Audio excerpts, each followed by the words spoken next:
That is what Spurs have been missing right there. That pass from James Maddison, that little bit of creativity, that little bit of guile to unlock the door from midfield. So much of the chat from the outside in terms of the punditry around Tottenham Hotspur has been focusing on Tottenham's defensive issues because that has been a trend that has followed Ange Postecoglou through his time at Spurs, whether we've had our best defence available or not. And we clearly haven't had that over the course of the last few weeks. But in that last few weeks, Spurs have looked so dysfunctional as an attacking unit, and it was so brilliant to have James Maddison back. Nobody else in our team does this. Nobody else at the football club does this. And to have that creativity back in midfield was brilliant. And that was why Spurs were able to beat Manchester United at the weekend. Welcome back to the Ben Bowman YouTube channel. I hope you guys are doing well. Spurs have won back-to-back games in the Premier League. You haven't seen me since the Aston Villa game. I've been very, very busy, and apologies for the late video on this as well. But I wanted to talk about it because I'm starting to feel a little bit of positivity. I am starting to feel like Spurs are out of the worst of it. We're over the worst of it. We're coming to the end of the tunnel. And as Ange Postecoglou said, sometimes when you think you get into the end of the tunnel, the light just appears to be another oncoming train. And that could be around the corner for Spurs. But we've got to just soak up the fact that we've won back-to-back games in the Premier League. We're up to 12th. And things are starting to feel good again. Players are starting to come back. We're going to talk about James Maddison's involvement in the game.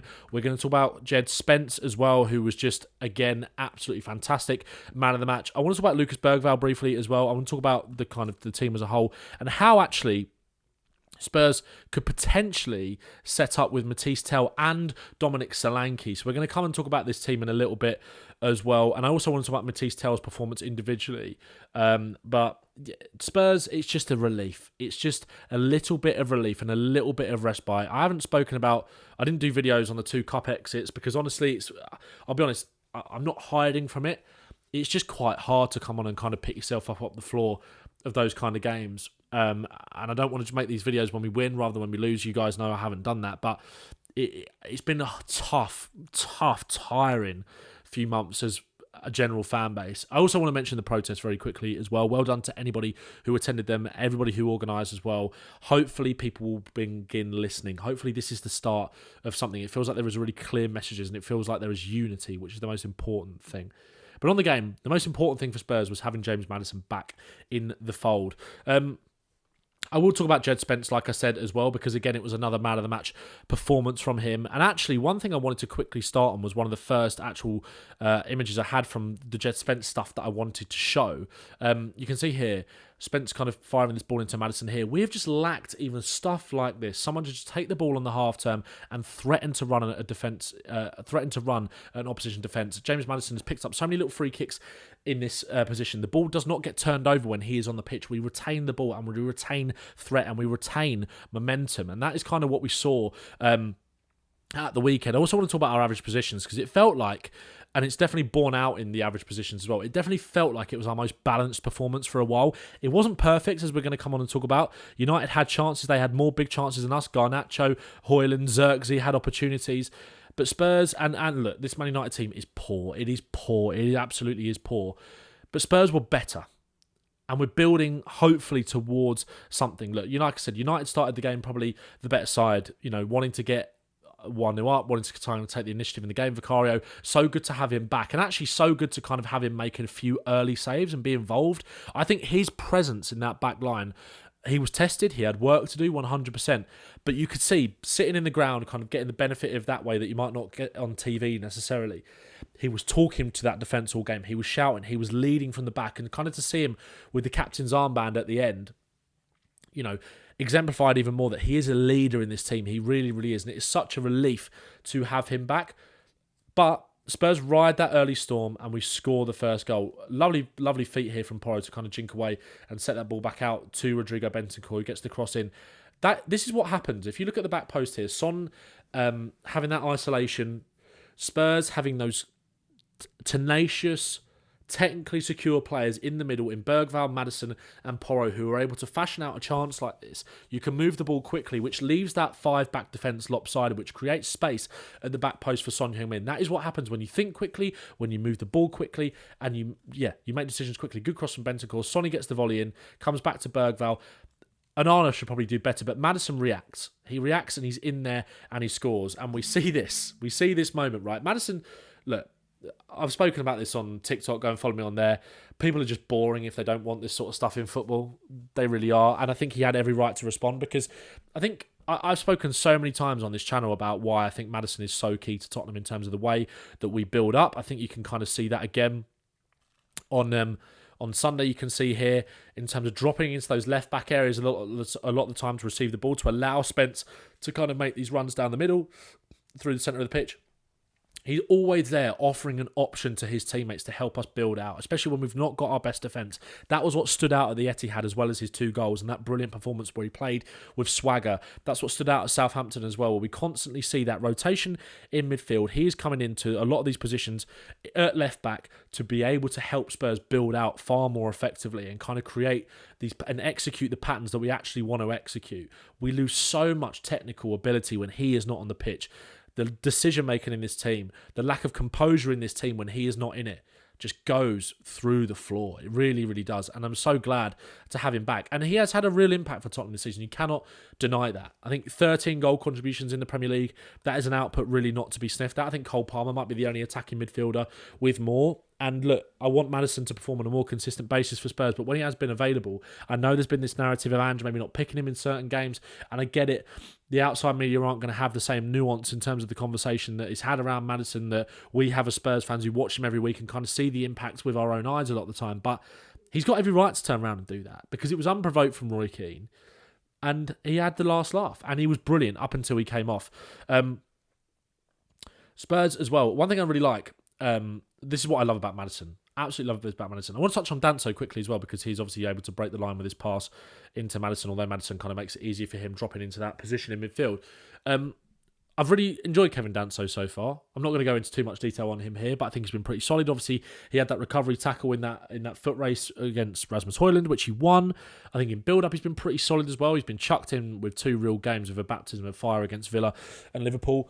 I thought he looked composed on Sunday, and I think he's been a pretty astute signing for Spurs so far. Go and check out the video that I made on him on the channel if you kind of want to learn more about him as a player as we go, and as I'm sure we're going to learn that, because Romero and Van de Ven aren't going to be back for a little while. But Maddison here, you can see here, that awareness just to drop into that space, and straight away you can see Son, as soon as he gets the ball here, as soon as Maddison gets it, I don't think, as much as Sonny was poor in this game, and as much as Sonny hasn't had a great season,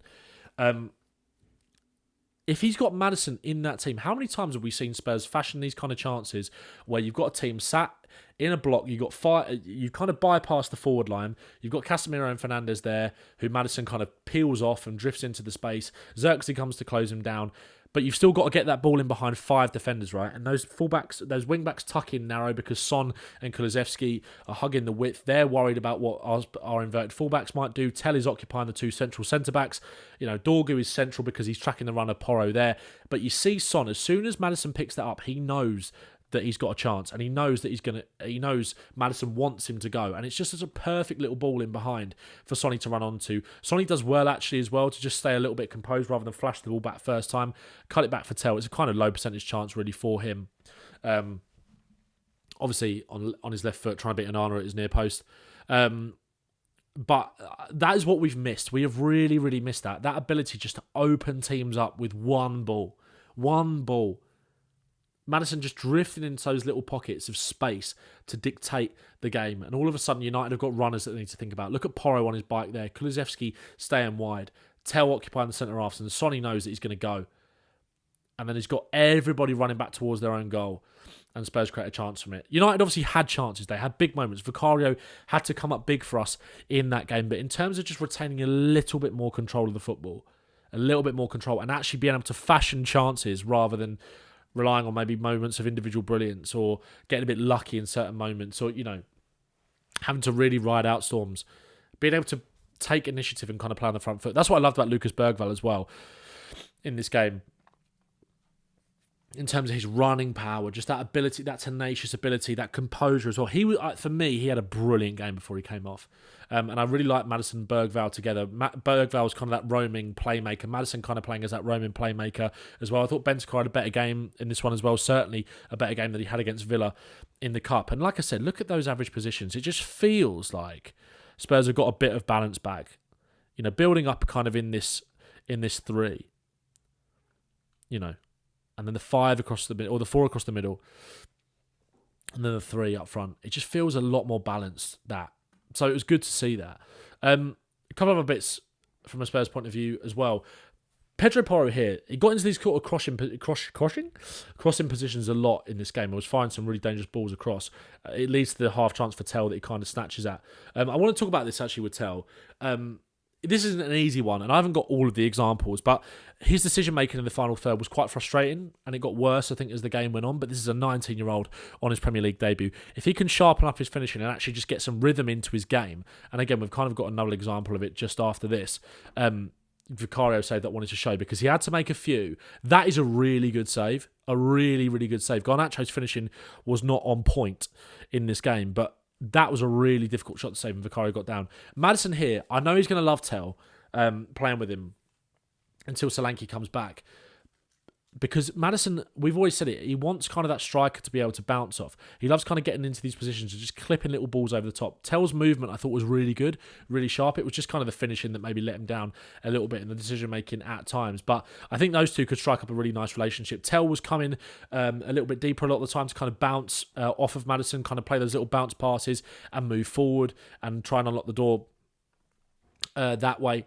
Wants to get involved in play, wants to get involved in build-up, drag those centre-backs out of position to create space for others. So I enjoyed that with Tell. Just a little bit of sharpness in terms of the finishing, which is going to come with rhythm. But Djed Spence, to kind of... well, actually, so before we move to Djed Spence, the thing that made me think about this was Odebear's cameo. It was brief, but he completed more dribbles than Kulusevski and Son in the game. There was a couple of moments where he looked really sharp. He didn't look like a player that had been out for a long time. And look, we're going to have to be patient with him, but I can't explain how much we miss that sort of profile and how much we need that in the squad and how great it was to see him back out there.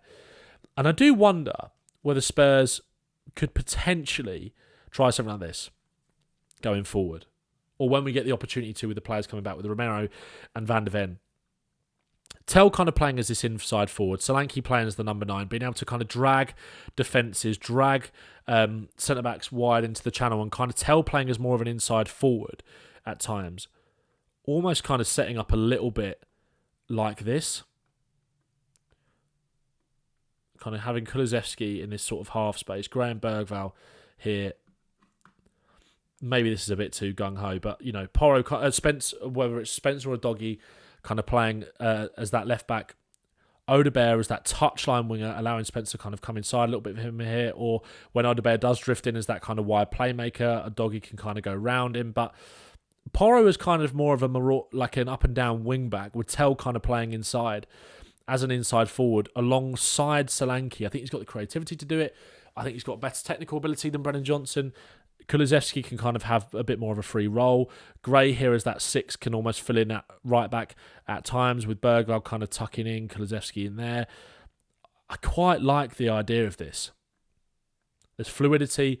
You've almost got like a 4-4-2 or a 4-2-2 there as well, with kind of 2 number 10s, or however you kind of work that out. But I think Tell is almost a bit of an inside forward, dovetailing with Solanke, kind of get him into more central areas, drifting in when Solanke is so brilliant at running defenders kind of into channels to create that space for others, and having another player with kind of the striker's instincts that Tell's got. I wonder if this is something that we see. Obviously, I'm not kind of completely cutting Sonny out, but also on that other side, you're gaining that width from more of a playmaker, more of a wide creator, someone who's going to take their man on. Porro is an excellent crosser of the ball, and I wouldn't mind seeing something like this going forward. So again, maybe we'll see this potentially. But we'll talk about that before the Ipswich game as well. Djed Spence, to kind of wrap up and finish off, excellent display from him. This is what I loved about Djed Spence, is that I think we saw a little bit more bravery in an attacking sense from Spence. I think sometimes we've been a little bit limited with his desire to kind of be on his right foot and kind of play in the channel, and Sonny gets a little bit stuck out on the wing sometimes.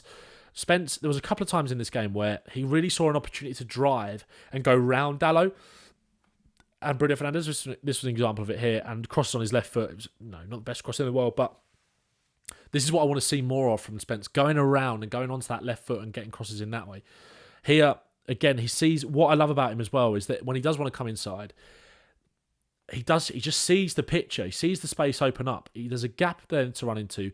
Tell can drag the centre-half in Harry Maguire away. Spence can drive in there, and it completely opens up the pitch when you're trying to break teams down. It comes to Bergvall here, who can either go wide to Kulusevski or Porro if he's coming around the outside there, or take a shot on. Djed Spence, through his thrust and his drive and his ability to see the picture before it happens, has fashioned a chance there for Tottenham that wasn't necessarily there.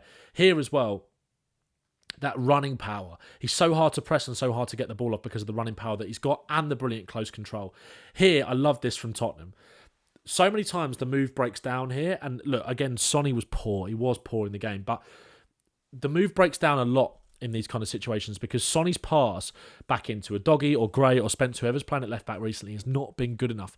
But he gets it back into Spence there, and just look what it means. Spence can take that first touch and really drive and slip the ball into the channel. Spurs want to do this a lot, where they build out from the back, whether it's the 6 or the left back, or the left-sided centre-back will maybe fizz the ball down the line to our winger in Son, who will kind of come in off that touchline and play that first-time bounce pass into, whether that's one of your number 8s there, or whether it's your left-back in a Doggy or Spence to really just then drive with it. But so many times I've seen it with Sonny recently, where that quality of pass back into that player has been nowhere near the level, just behind him, in front of him, just poorly executed, but he gets it right there. And if Spurs can just continue to get back to that point where it feels like we're really hard to press, we're really hard to, our build-up is so hard to prevent because we've got players with that kind of technical security and confidence to pull off these kind of patterns. And you mix that with the running power that we've got on top of it in players like Spence, who are able to just get the team up the pitch quickly, it's going to be really dangerous. And also you've got players like Tell who are going to run into these channels and allow, the space for Sonny to kind of come inside and get into the box. Here again, that desire to go, that bravery and that, the confidence to go on the outside, opens his body up there and starts to drive and gets us forward and wins a free kick. Here, this was a moment that stuck out when I was at the game. Again, talking about that variety in his attack. So hard to get the ball off. He's so physical and he's got such an excellent, strong frame. And he can just roll his studs on the ball and get round Mazraoui that way. It's like a winger. It's like we're watching a winger. Gets the cut back. This is the one that Tell probably should do better. It's a little bit behind him. But again, 1v1 defending. Again, wasn't going up against the strongest of opposition. There was no Ahmad. It was up against Dalot for a lot of it. Does the job. Here, I love this as well because Djed Spence, we saw it at Forest. He's got a rocket of a shot on him as well. And if he can get into these more central areas and have that bravery to take on men, and then it opens up for him here. It's a bit of a powder puff shot that goes straight at the goalkeeper. But again, the confidence is just flying through him right now, and it's so hard. Look, I think we kind of need to get away as fans from this idea of like having a best 11. I think we kind of get a little bit too obsessed with that sometimes. It's great to have options, and Djed Spence has just been a fantastic option for us. But he's, if we do want to have that conversation, and you're thinking about the locks maybe in the Spurs team, what our best team might be going forward. I'm not saying that this is it, but if you think about what our best 11 could be, the locks are obviously Romero, Van de Ven, Vicario, Kulusevski, maybe Lucas Berg, Van Out, and obviously Solanke as well, if I'm including players that are available, or aren't available, sorry. But Spence, he's really hard to not put in there. And I think Porro is a player that, he's played more minutes than any other player in Europe so far this season. It's remarkable kind of the task that he's got at hand. I saw another stat that was even more remarkable when I saw that Kulusevski has now created the most open play chance in the Premier League all season, despite having played a full Premier League season in terms of minutes already. It's crazy what these players are being asked to do, and I'm not blaming Ange for that. I'm kind of talking about just generally. So it was a good effort from Spurs on Sunday. If we can win at Ipswich and make it 3 league wins on the bounce, Champions League coming for them? No. But it's just good to be able to build that momentum and also have players back to find other solutions in game that can maybe help us when we get to the latter stage of the Europa League as well, just in terms of the games that really, really matter. So hopefully we can just continue to build that momentum. Feels like corner. We're coming round the bend a little bit now. Just, Liverpool was really bad. Villa was really bad. But just starting to build those building blocks in the league is just really important. And hopefully we can carry that momentum into Europe because we'll be back there very soon. Ipswich on Saturday. There'll be a video before that. And there'll be a video after on Monday as well. So keep your eyes peeled. Apologies for the lateness again of this video. Make sure to subscribe to the channel and like the video for me. Go and subscribe to FC Bottle Job Podcast as well, and Darren Doing Podcast, and go and follow me on all over socials. All the links are in the description. Nice one, guys. Up the Spurs.